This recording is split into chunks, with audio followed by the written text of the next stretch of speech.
जीवन में किसी की मदद करते समय हमें कभी यह भ्रम नहीं पालना चाहिए कि हम किसी पर एहसान कर रहे हैं।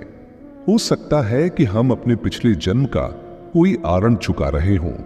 नमस्कार मित्रों, आप सभी का स्वागत है बी पॉजिटिव यूट्यूब चैनल पर, जहां हम आपके लिए प्रेरणादायक और गूढ़ संदेशों से भरी कहानियां लेकर आते हैं। इस खास सीरीज भगवद गीता की सीख के अगले अध्याय में हम श्रीमद् भगवद गीता के चौथे अध्याय से अनमोल सीखों का वर्णन करेंगे। आज हम जानेंगे कि इस अद्भुत ग्रंथ के इस भाग से हमारे जीवन के लिए क्या महत्वपूर्ण मार्गदर्शन मिल सकता है। पिछले अध्याय यानी तीसरे अध्याय में हमने जाना कि भगवान श्री कृष्ण ने अर्जुन को यह समझाया कि जो भी व्यक्ति श्रद्धा के साथ उनके बताए मार्ग का अनुसरण करता है वह कर्मों के बंधनों से मुक्त हो जाता है और मोक्ष प्राप्त करता है। यह सिर्फ ज्ञान योग की शिक्षा नहीं थी, बल्कि जीवन के हर कर्म में अपने कर्तव्यों को निभाने का एक दिव्य संदेश था। कैसे भगवान श्री कृष्ण हमें कर्म, ज्ञान और भक्ति के इस अद्भुत मार्ग पर चलने का उपदेश देते हैं, इस पर हम आज विस्तार से चर्चा करेंगे। बने रहिए हमारे साथ इस यात्रा में, जहां हम गीता के गहरे संदेशों को सरलता से समझने की कोशिश करेंगे। इस वीडियो को अंत तक देखना न भूलें और अगर ये आपको पसंद आए तो चैनल को लाइक एंड सब्सक्राइब जरूर करें, ताकि आगे भी आपको ऐसे प्रेरणादायक वीडियो मिलते रहें। कोई भी परिस्थिति हो, कर्म से विमुख नहीं हुआ जा सकता। जीवन में निष्क्रिय रहना संभव नहीं है, इसलिए अपने मन पर नियंत्रण रखते हुए कर्म करना अनिवार्य है। यह संदेश हमें गीता के चौथे अध्याय से मिलता है। साथियों, इससे पहले कि हम श्रीमद् भगवद गीता के चौथे अध्याय की गहराई में जाएं, अगर आप इस चैनल पर नए हैं तो कृपया चैनल को सब्सक्राइब करें और नोटिफिकेशन बेल को जरूर दबाएं, ताकि आपको ऐसे ही प्रेरणादायक और ज्ञानवर्धक वीडियो मिलते रहें। आज के इस वीडियो में हम जानेंगे कि चौथे अध्याय में भगवान श्री कृष्ण ने गुरु से ज्ञान प्राप्त करने के महत्व को कैसे बताया है, ज्ञान लेना क्यों आवश्यक है और यह जीवन में किस तरह का मार्गदर्शन देता है, यह हम विस्तार से समझेंगे। श्रीमद् भगवद गीता का चौथा अध्याय हमें ज्ञान कर्म संन्यास योग के अद्भुत सिद्धांत से अवगत कराता है। भगवान श्री कृष्ण ने अर्जुन को बताया कि यह शाश्वत ज्ञान उन्होंने सबसे पहले सूर्यदेव विवस्वान को दिया, फिर विवस्वान ने यह ज्ञान मनु को प्रदान किया और इसके बाद मनु ने इसे इक्ष्वाकु को दिया। इस श्लोक में भगवान श्री कृष्ण ने अपने दिए गए आध्यात्मिक ज्ञान की प्राचीनता और विश्वसनीयता को स्पष्ट रूप से प्रतिपादित किया है, जिससे यह सिद्ध होता है कि यह ज्ञान समय के पार भी सार्थक और प्रासंगिक है। आगे आने वाले वीडियो में हम इस ज्ञान को और भी गहराई से समझने की कोशिश करेंगे, तो जुड़े रहिए हमारे साथ। और अगर अभी तक आपने सब्सक्राइब नहीं किया है तो जरूर कर लें। भगवान श्री कृष्ण अर्जुन को प्रेरित करते हुए कहते हैं कि जो ज्ञान उन्हें दिया जा रहा है वह कोई नया ज्ञान नहीं है, बल्कि वही प्राचीन और शाश्वत योग ज्ञान है जिसे उन्होंने सबसे पहले सूर्यदेव विवस्वान को प्रदान किया था।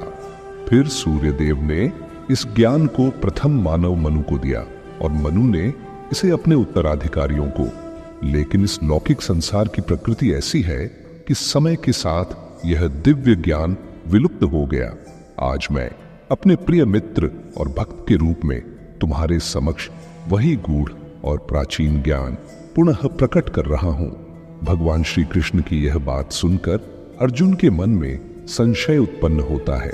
वह प्रश्न करता है, हे कृष्ण, आपका जन्म तो अभी इस काल में हुआ है, तो फिर आप सूर्यदेव को यह ज्ञान कैसे दे सकते हैं जिनका अस्तित्व सृष्टि की उत्पत्ति से है। इस स्पष्ट असंगति से अर्जुन विचलित हो जाता है और सत्य जानना चाहता है। इस पर भगवान श्री कृष्ण उसे उत्तर देते हैं, हे अर्जुन, तुम्हारे और मेरे अनेकों जन्म हो चुके हैं। तुम उन जन्मों को नहीं जानते, लेकिन मैं उन सभी को स्मरण रखता हूं।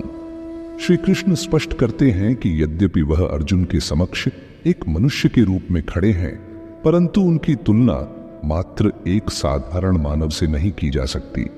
जीवात्मा और परमात्मा में कई समानताएं होती हैं, लेकिन परमात्मा सर्वज्ञ और अनंत है, जबकि जीवात्मा अज्ञान और मृत्यु के बंधनों से बंधी होती है।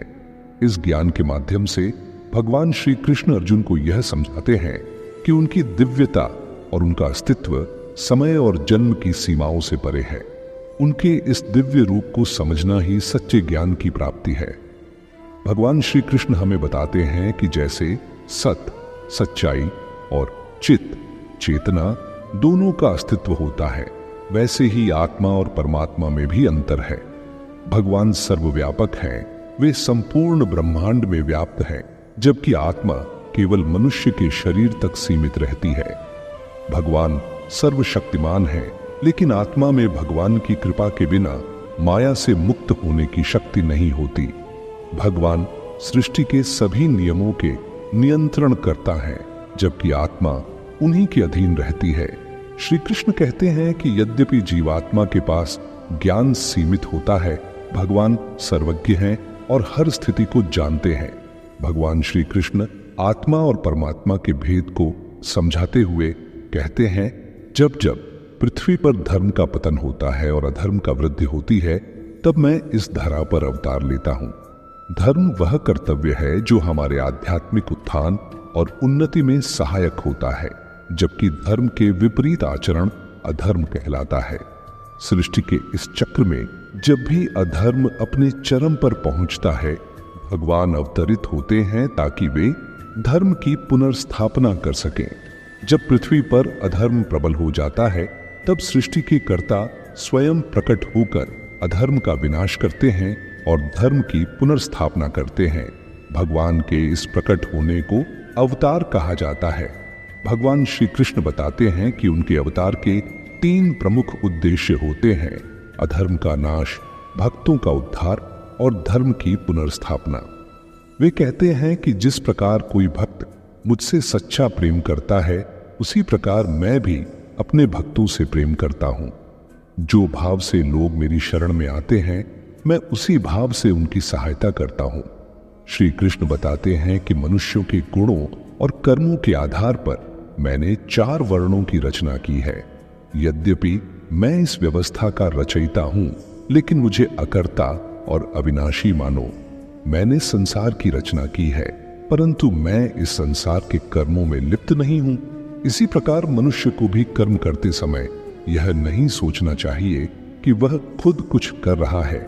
जो व्यक्ति कर्म के फल और सुख दुख से परे होकर निस्वार्थ भाव से कर्म करता है, वही सच्चे अर्थों में श्रेष्ठ है। इस प्रकार भगवान श्री कृष्ण हमें सिखाते हैं कि अपने कर्मों से बंधे बिना कार्य करना ही सच्ची निष्ठा और ज्ञान की निशानी है। उम्मीद है कि यह संशोधित रूप आपकी पसंद के अनुरूप होगा और इसे सुनने वाले श्रोताओं पर एक गहरा प्रभाव छोड़ेगा। हे अर्जुन, जिस व्यक्ति को अपने शरीर पर कोई घमंड नहीं होता और जो अपनी इंद्रियों और मन को नियंत्रित कर लेता है, वही सच्चे ज्ञान को प्राप्त कर सकता है। श्री कृष्ण कहते हैं, जो व्यक्ति इस धरा पर खुश नहीं रह सकता, वह परलोक में भी सुख नहीं प्राप्त कर पाएगा। इसलिए हर व्यक्ति को अपने गुरु को पहचान कर, अपनी इंद्रियों को वश में करके, लालच छोड़कर गुरु की सेवा में समर्पित होना चाहिए। जिस प्रकार आग सूखी लकड़ियों को भस्म कर देती है, उसी प्रकार गुरु से प्राप्त ज्ञान हर प्रकार के अज्ञान को समाप्त कर देता है। जो व्यक्ति लगातार कर्म करता है और मुझ पर अटूट श्रद्धा रखता है, वही मुझे प्राप्त कर सकता है। इसलिए जिसने भी अपने कर्मों को समझकर उन्हें निस्वार्थ भाव से किया, उसे उसके कर्म कभी बांध नहीं सकते। श्री कृष्ण अर्जुन को स्पष्ट करते हैं, हे अर्जुन, यह समझ लो कि असल में तुम्हारे द्वारा किए जा रहे कर्म तुम नहीं, बल्कि मैं कर रहा हूं। अतः तुम्हारे हृदय में जो भी अज्ञान व संदेह उत्पन्न हुए हैं, उन्हें ज्ञान रूपी शस्त्र से समाप्त करो। इस चौथे अध्याय में भगवान श्री कृष्ण हमें यह सिखाते हैं कि जब भी धरती पर मानवता का नाश होने लगता है और लोग नकारात्मक ऊर्जा से भर जाते हैं, तब भगवान किसी भी रूप में अवतरित होकर धर्म की पुनर्स्थापना करते हैं। जब पृथ्वी पर अधर्म प्रबल हो जाता है, तब सृष्टि के कर्ता स्वयं प्रकट होकर अधर्म का विनाश करते हैं और धर्म की पुनर्स्थापना करते हैं। भगवान के इस प्रकट होने को अवतार कहा जाता है। भगवान श्री कृष्ण बताते हैं कि उनके अवतार के 3 प्रमुख उद्देश्य होते हैं: अधर्म का नाश, भक्तों का उद्धार और धर्म की पुनर्स्थापना। वे कहते हैं कि जिस प्रकार कोई भक्त मुझसे सच्चा प्रेम करता है, उसी प्रकार मैं भी अपने भक्तों से प्रेम करता हूं। जो भाव से लोग मेरी शरण में आते हैं, मैं उसी भाव से उनकी सहायता करता हूं। श्री कृष्ण बताते हैं कि मनुष्यों के गुणों और कर्मों के आधार पर मैंने 4 वर्णों की रचना की है।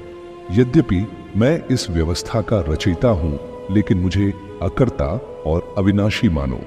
मैंने संसार की रचना की है, परंतु मैं इस संसार के कर्मों में लिप्त नहीं हूं। इसी प्रकार मनुष्य को भी कर्म करते समय यह नहीं सोचना चाहिए कि वह खुद कुछ कर रहा है। जो व्यक्ति कर्म के फल और सुख दुख से परे होकर निस्वार्थ भाव से कर्म करता है, वही सच्चे अर्थों में श्रेष्ठ है।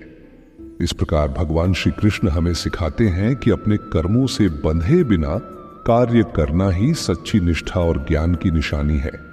हे अर्जुन, जिस व्यक्ति को अपने शरीर पर कोई घमंड नहीं होता और जो अपनी इंद्रियों और मन को नियंत्रित कर लेता है, वही सच्चे ज्ञान को प्राप्त कर सकता है। श्री कृष्ण कहते हैं, जो व्यक्ति इस धरा पर खुश नहीं रह सकता, वह परलोक में भी सुख नहीं प्राप्त कर पाएगा। इसलिए हर व्यक्ति को अपने गुरु को पहचानकर, अपनी इंद्रियों को वश में करके, लालच छोड़कर गुरु की सेवा में समर्पित होना चाहिए। जिस प्रकार आग सूखी लकड़ियों को भस्म कर देती है, उसी प्रकार गुरु से प्राप्त ज्ञान हर प्रकार के अज्ञान को समाप्त कर देता है। जो व्यक्ति लगातार कर्म करता है और मुझ पर अटूट श्रद्धा रखता है, वही मुझे प्राप्त कर सकता है। इसलिए जिसने भी अपने कर्मों को समझकर उन्हें निस्वार्थ भाव से किया, उसे उसके कर्म कभी बांध नहीं सकते। श्री कृष्ण अर्जुन को स्पष्ट करते हैं, हे अर्जुन, यह समझ लो कि असल में तुम्हारे द्वारा किए जा रहे कर्म तुम नहीं बल्कि मैं कर रहा हूं। अतः तुम्हारे हृदय में जो भी अज्ञानवश संदेह उत्पन्न हुए हैं, उन्हें ज्ञान रूपी शस्त्र से समाप्त करो। इस चौथे अध्याय में भगवान श्री कृष्ण हमें यह सिखाते हैं कि जब भी धरती पर मानवता का नाश होने लगता है और लोग नकारात्मक ऊर्जा से भर जाते हैं, तब भगवान किसी भी रूप में अवतरित होकर धर्म की पुनर्स्थापना करते हैं। भगवान श्री कृष्ण यह भी स्पष्ट करते हैं कि यदि हमें किसी से कुछ सीखना है, तो सबसे पहले हमारे मन में उसके प्रति आदर और सम्मान होना चाहिए। हमारे अंदर कोई लालच या बुरी भावना नहीं होनी चाहिए। केवल तभी हम पूरी तरह से ज्ञान ग्रहण कर सकते हैं। ज्ञान लेना हमारे लिए अत्यंत आवश्यक है, क्योंकि यही वह साधन है जो इस जीवन में हमें हमारे लक्ष्यों की प्राप्ति कराता है और मृत्यु के बाद हमें परमात्मा से मिलाने में सहायक होता है। यह एक स्वाभाविक सत्य है कि हमें उस क्षेत्र के विशेषज्ञ गुरु से ज्ञान अवश्य लेना चाहिए। साथियों, मुझे उम्मीद है कि आपको श्रीमद् भगवद गीता के इस अध्याय की व्याख्या समझ में आई होगी। अगर आपको यह वीडियो पसंद आया हो तो कृपया लाइक करें और कमेंट में जय श्री राधे कृष्ण लिखना न भूलें। यदि इस वीडियो में मुझसे कोई त्रुटि रह गई हो तो मैं इसके लिए क्षमा चाहता हूं। मिलते हैं जल्द ही श्रीमद् भगवद गीता के 5वें अध्याय की सरल और स्पष्ट व्याख्या के साथ।